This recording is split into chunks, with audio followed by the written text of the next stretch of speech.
నిర్లక్ష్యంతో తెలంగాణ జల హక్కులకు తీవ్ర ప్రమాదం ఉందని మాజీ మంత్రి BRS deputy floor leader Harish Rao ఆరోపించారు. ఈ మేరకు సీఎం రేవంత్ రెడ్డికి బహిరంగ లేఖ రాశారు. ఎత్తిపోతల పంపుల నిర్వహణ విషయంలో 7/4/2026 నాడు లేఖ రూపంలో బీఆర్ఎస్ చేసిన హెచ్చరికలను ప్రభుత్వం పట్టించుకోలేదని మండిపడ్డారు. అందువల్లే నేడు పంపులు దెబ్బతిని కాళేశ్వరం దేవతుల ప్రాజెక్టుల నిర్వహణలో వైఫల్యం చెందారన్నారు. తెలంగాణ ప్రభుత్వ నిర్లక్ష్యంతో తెలంగాణ జల హక్కులకు తీవ్ర ప్రమాదం ఉందని మాజీ మంత్రి BRS floor deputy leader Harish Rao ఆరోపించారు. ఈ మేరకు సీఎం రేవంత్ రెడ్డికి బహిరంగ లేఖ రాశారు.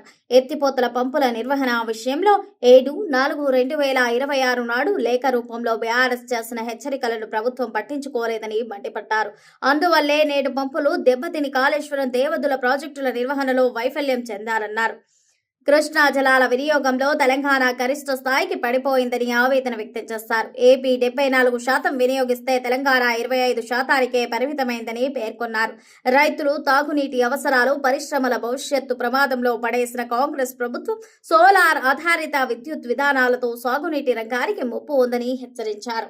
అందుకే రైతు డిస్కామ్ ప్రతిపాదనను వెంటనే ఉపసంహరించుకోవాలంటూ డిమాండ్ చేశారు. లిఫ్ట్ ఇరిగేషన్ ప్రాజెక్టులకు 24 గంటల నాణ్యమైన విద్యుత్ ఇవ్వాలని, కాళేశ్వరం దేవదుల నిర్వహణకు తగిన నిధులు కేటాయించాలని డిమాండ్ చేశారు.